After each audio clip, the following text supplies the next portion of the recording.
Greetings, my fellow YouTubers. I'm Dole, aka the Big D, of Big D's Entertainment Rankings and Reviews, back again with another vid, and it's a ranking in a continuation of looking at flicks from every single year since I've been born. This time around, it's 2018. Now, I'm sorry it's not going to be much. It's only 12 flicks, I can thank God, but I do have a few that makes honorable mentions. So if you're ready, here we go. Coming in at number 12, I hope I don't get controversy for this. This is one I just watched on Prime last month, and that's Punisher Warzone. Now, although I did catch it on TV like last year, but I didn't get to see all of it though. But after it came to Prime, I finally got to see all of it. Well, I'd say it's very underrated. I know this didn't do as well as the 2004 movie with Thomas Jane, but Ray Stevenson actually does a pretty good job in playing the title character. Now, I did like Jigsaw a bit, since that was the main villain. At least we got ourselves an actual villain from the comics. Yeah, it's not too bad. It does have a few weak moments, but overall, the action's still pretty cool, though.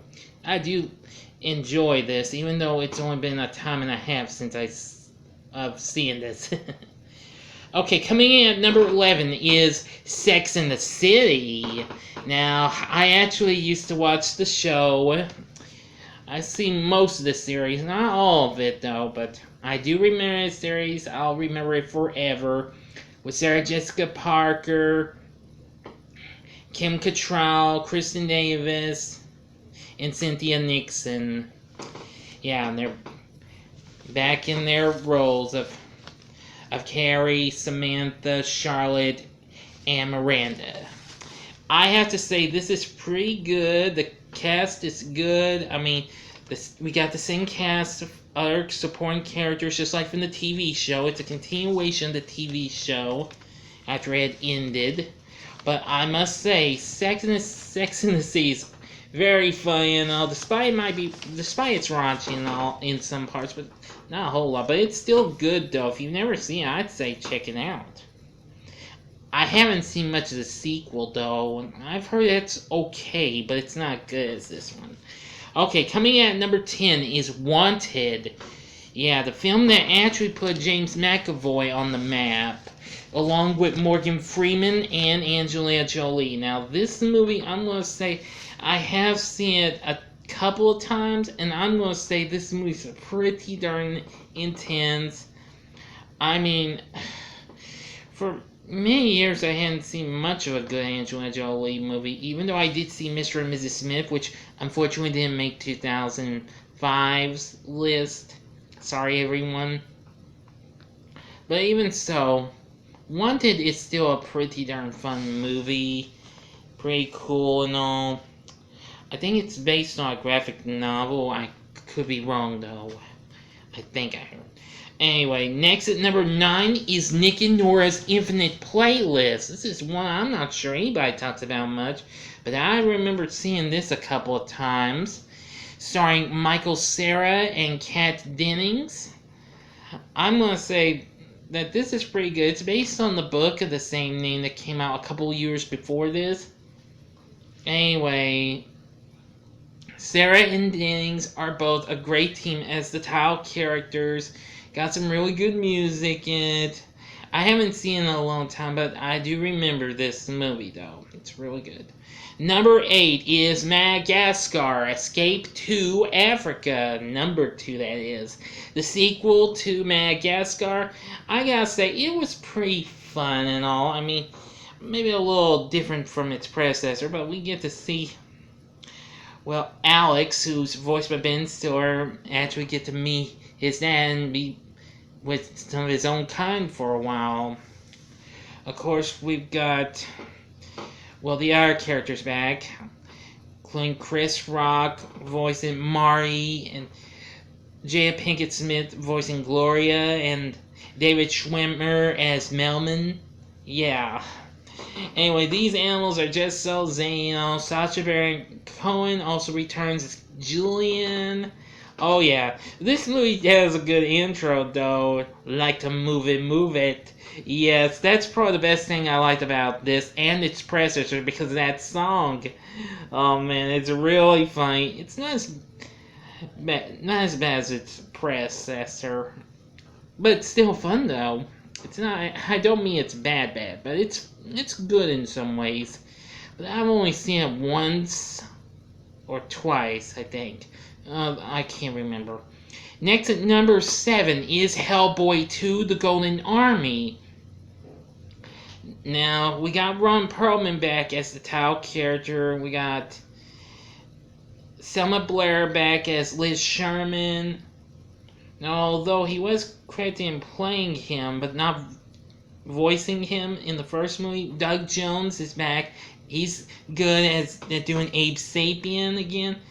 But I gotta say, the surprise was the new member of the group, Johan, who was voiced by Seth MacFarlane. Yes, you heard me correctly. The same guy who voices a certain Peter Griffin and several other characters on TV's Family Guy. And of course, you might remember seeing him on The Orville and lots of other movies and shows and what have you.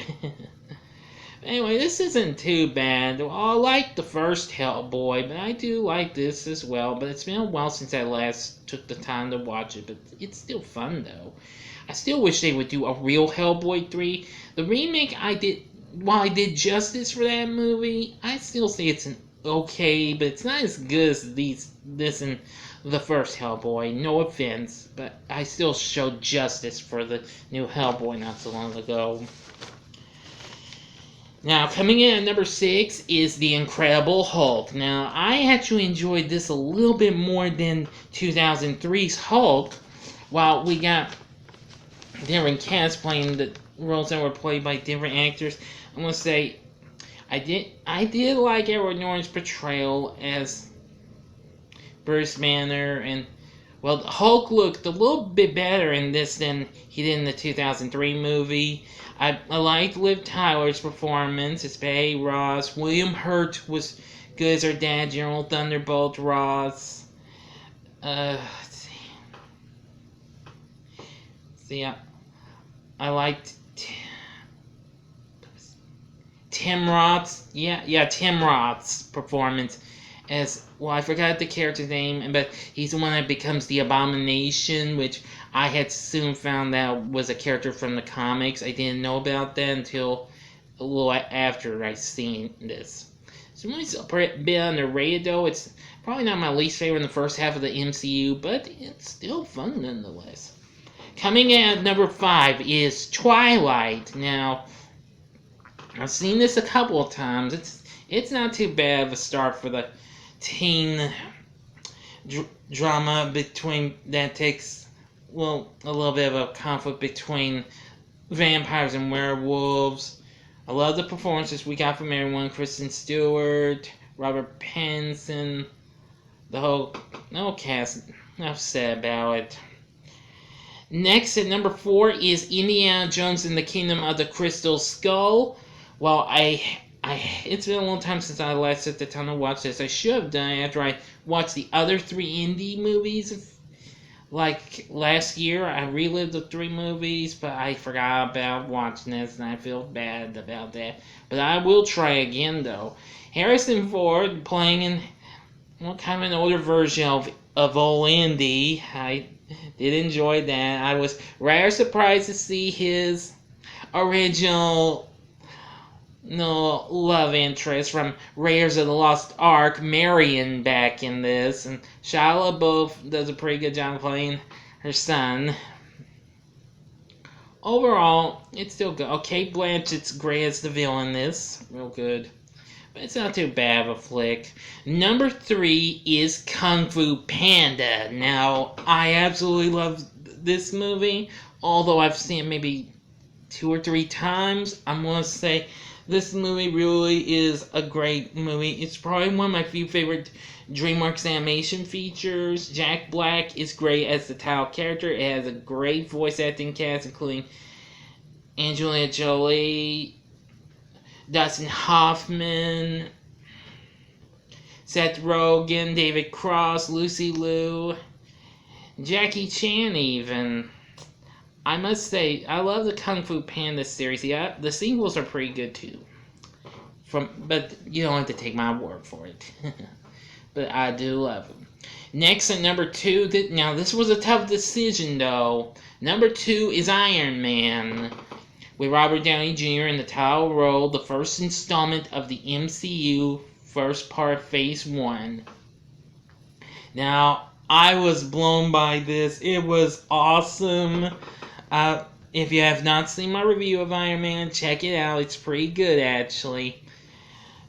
But anyway, his performance was great. I love Gwyneth Paltrow's performance as Pepper Potts. I like Jeff Bridges as Obadiah Stane, who really turns out to be the bad guy and, well, creates the Ironmonger suit.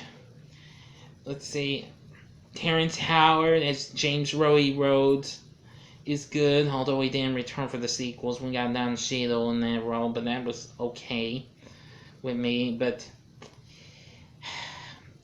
even so, I did like this movie. This movie had a ton of action, great lines, etc., etc., etc. I love it, and as Stan the main lead said, "Nuff said." Okay, now before I go in number 1, here's some honorable mentions. First off is Never Back Down. Very underrated movie. I've seen it 2 or 3 times. I did recently watch it not so long ago. It's pretty underrated. If you like The Karate Kid, you might like this movie. It's pretty cool. Next would be Baby Mama with Tina Fey and Amy Poehler. Very funny movie. It's not too bad. Get Smart with Steve Carell, Anne Hathaway, Alan Arkin, and Terrence Stamp, based on the old 60s TV spy satire, the same name with Don Adams and Barbara Feldon. Not too bad of a movie. It's pretty funny in some ways. Hancock with Will Smith. That movie may have may have blown big at the box office, but by blown big, it made a lot in its opening day. But however, it's kind of underrated, though, in my opinion. Well, next would be Pineapple Express, and I've seen this 2 or 3 times with Seth Rogen, James Franco, and Danny McBride. Very funny movie. It might have some strange lines and drug use and all, but it's still pretty darn funny. Let's see. Next would be, well, this was tough. I picked this one over You Don't Mess with the Zohan, which this was the other movie he did in 2008. And that's Bedtime Stories with Adam Sandler. This is a pretty good movie. It's from Disney. It's not too bad of a movie. He was good. Kerry Russell was good. Those kids were good. Everything. Finally would be The House Bunny with Anna Faris. Now, this is sort of underrated as well. I mean, she is just a hot one in this one. I mean, I loved Anna Faris in the Scary Movie series, but she's hot as the House Bunny. Very good. We even get to see former American Idol alum Katharine McPhee in this. That was a big surprise. And I think she did a cover. I think it was her who did the cover of I Know What Boys Like, which was a hit in the 80s from the British group The Waitresses in this. I'm pretty sure she did. Yeah, I'm sure she did. Okay, number 1 is The Dark Knight. Well, I actually enjoyed this as much as Batman Begins. I loved Christian Bale's performance. Heath Ledger in one of his last few performances before he died. Shortly after this had finished production, he was great as the Joker. Although I like Jack Nicholson's Joker better, but he was a pretty dark one, though. The whole cast was great. I didn't mind Maggie Gyllenhaal taking the role of Rachel, but Aaron Eckhart was good as Harvey Dent before becoming Two-Face. Everything was pretty cool about Dark Knight. So anyway, what's your favorite film of 2008? Please feel free to let me know in the comment section. Like and subscribe. And thank you for watching, and stay tuned. I'll be doing 2009 soon. Until next time, I'm the Big D saying, see ya.